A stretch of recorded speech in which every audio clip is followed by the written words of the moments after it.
I'm Howard Feldman. This is your morning mayhem 101.9 High FM. For the last couple of weeks, we have been chatting to psychologist Dr. Hanan Bushkin, and we've been through various aspects of what makes us human. This morning actually is, well, he thinks it's the last, but it isn't really because just don't tell him I said so. But I've been enjoying these. You've clearly been enjoying them, but it's meant to be a 4-part series. So we'll see where it goes after that. In fact, let us know. 061-895-1019. Do you want to see more of these types of discussions is my first question. And the second question is, what do you want us to talk about? 061-895-1019. What are the things that you want us to talk about? But more importantly, even if you can't think of those, are you enjoying the series? I won't show it to Hanan if you aren't. No, that's not true. he can take it. I know he can take it. Yeah, like how do we deal with those? Not criticism, because there won't be criticism, but not always easy, hey? It's not always easy, but I think we discussed this in one of the weeks where, if somebody pulls you out of your comfort zone and shares with you maybe an observation that's maybe not aligned with your own belief, that's okay. So you take it on and you learn from it. Yes. Just be kind. 061-895-1019. No, I happen to know that people are enjoying it. Otherwise, I wouldn't have had the confidence to ask that. Okay, let's talk about chasing success. Look, this was the story of my life, chasing success that I allowed to be defined by the external, I defined success by what I saw in other people's eyes, not necessarily by what was good for me, what was meaningful for me. So what I would like to kick off with is the question about the difference between happiness and meaning. So this is one of my favorite topics to discuss because I'm a big fan of Viktor Frankl's work. Mm-hmm. And Viktor Frankl's Man's Search for Meaning, he's written many books, but that's his most popular one, where he talks about who has a why can bear almost any how. And I want to give you, just to build some context, this philosopher, and I'll tell you why I half agree with this philosophy. He said that we are socialized from age 0 to chase. So when we are babies, we learn very early on, happiness is coming when you finish school. And then you finish primary school and life goes. Yeah. No, not just yet. When you finish high school. Yeah. And then you finish high school and life goes. Not just yet. Wait to varsity. And then you finish varsity and life goes. No. Your first degree. And then you finish your first degree and life goes, not just yet, your first job, your first paycheck, your first marriage, your first child. For something. Something. And he says you get to age 65, this particular philosopher says you get to age 65 and you open this great gift that's been promised you your whole life and you open it and it's empty. And he said, just like a great piece of music, you don't wait for the song to end to dance while the music is playing. Now, here's why I half agree with it. That's brilliant. Okay. I love it. I love it. But there's a massive but. There is a but. I love the idea of dancing while the music is playing. But the music can only play when you're chasing something meaningful. Okay, and say that again. The music can only play when you're chasing.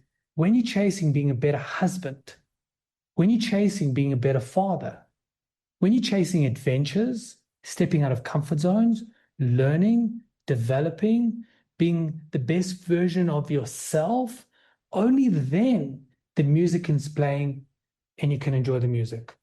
I said this in a previous episode.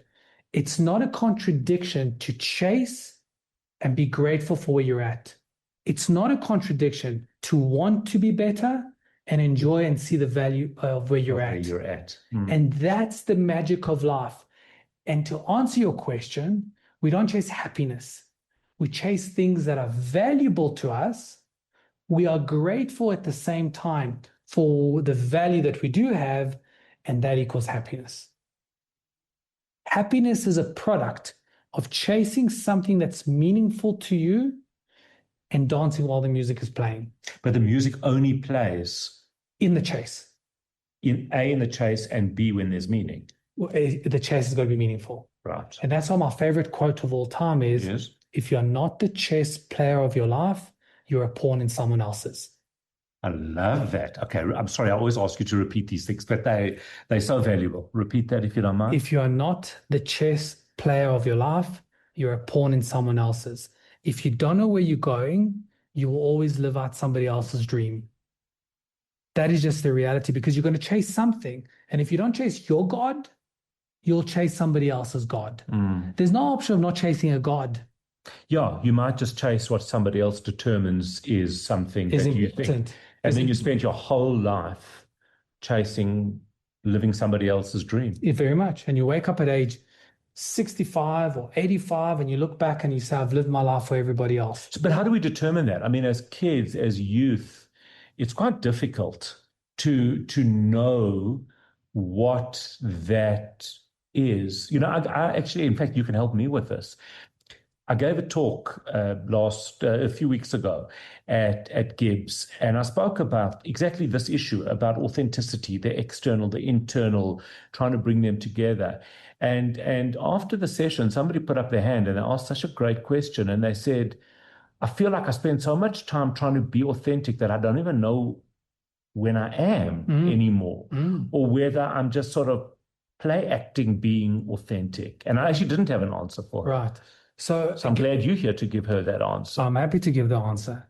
So we've discussed all the different anchors, and we've discussed defining things properly in the previous episode.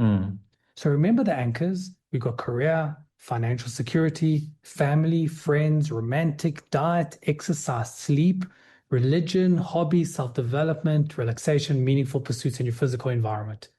Those are the 15 anchors. Right. And out of the 9, the most important ones, or the ones that are meaningful to you, ask yourself, what does resonate with my spirit actually mean in those anchors?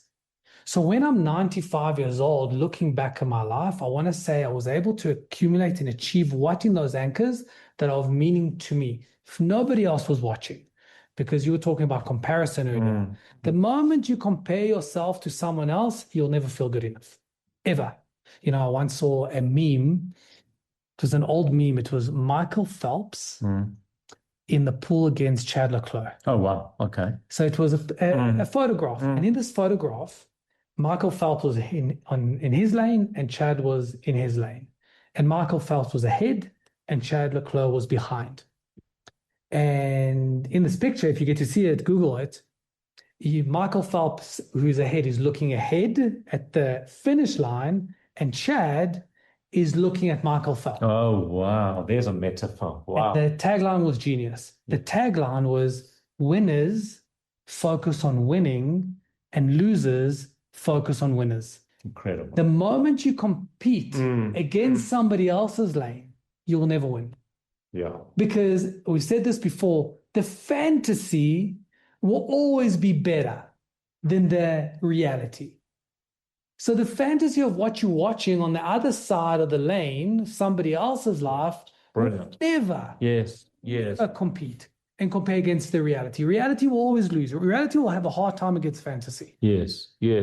So, okay. So we often see, and maybe that's the answer, that achievement is sometimes a short-lived emotional boost.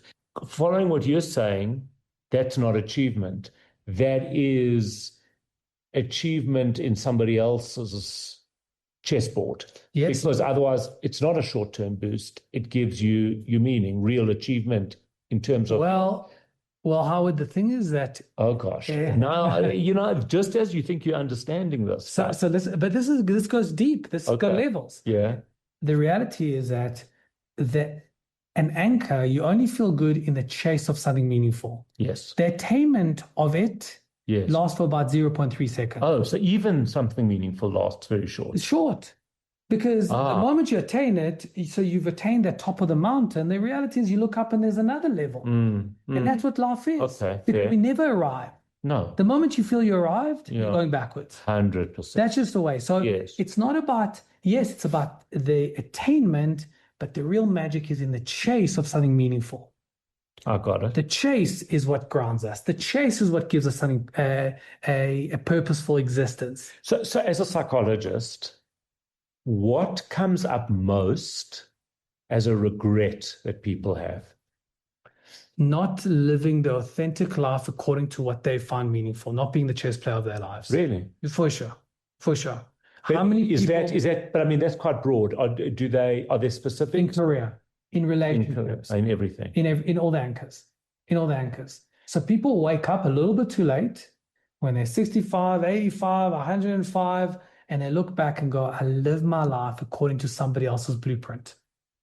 I was a people pleaser. I try to make that's going to be our next episode, by the way. Yeah, that's a big one. People pleasers destroy the world. Yeah, but they destroy themselves. They're not happy. Of course, because then you become a slave to somebody else's feedback. Yes. Because you're only happy the moment you've pleased. Yes, but let's not tell our listeners what we're going to talk about when you come back. See what I did there. Okay, so if someone is listening, wants to be happier, not necessarily easier in their life, where do they start? Don't chase easy. Don't chase easy. That we got. Don't chase easy. No. How do you chase meaningful? Chase meaningful, even if it's hard. Look at those 9 or 10 core anchors. And ask yourself, what is meaningful? What do I want to achieve that's meaningful, that resonates with my spirit, that can outlive me, that I want to chase? So if every listener, if there's one thing every listener could do this week to improve their well-being, what is it? And you dare say exercise. So what I tell people to do, what I tell my patients is pick one of the anchors that is showing wear and tear, so to speak, that needs the most attention. And give it attention. Is there somewhere we can find what these anchors, or do we need to get you to write them out for us and we'll post them? I can do both, or you can go to the anchorbasedapproach.com. That's my website. That's my website. Anchor-based approach.com. Okay. Yeah, so that's that's great. If it's there, then it's there. Okay. It's there. And then you've got the 9 core anchors and then the sub. Right, but of course, some of us are moving the one of exactly. Yeah, so you naturally some people move the 1 across, which is religion or spirituality. Yes, for me it would be not even a question. Perfect. So in your case, it would be 10 core anchors. Right, and I like it. 10's just neater. It's just like feels a bit better. It's like an even number on the radio, right? I don't know what it is, but it just works for me. Yeah, right. Okay, so you go to you look for those core anchors, the 9 core anchors or 10 core anchors, and you focus on one of those. Yes, and you improve and you work on that. You work on that. Start with one. I love it. The truth is that people say, but there's so many more. Start with one. Life is long. You can make it happen. Yeah, exactly. And don't be lazy. Right. So to end this week, when you catch yourself waiting to be happy, remember, never sit on the fence. Rather make the wrong decision than no decision. Never sit on the fence. Rather make the wrong decision and make no decision. Big believer in that. Just make a flipping decision. Just make a decision. 100%. Dr. Hanan Bushkin, this has been really, really awesome. Look for his material on Spotify, on Apple, and of course, social media. You also just repeat that website again? Anchorbasedapproach.com. Anchor-based approach, but we'll help you out. 061-895-1019. If you missed it, we will help you. So that is, and that's where we leave it. Thank you for that discussion. Let us know. 061-895-1019. I'm Howard Feldman. This is your Morning Mayhem 101.9 Chai FM.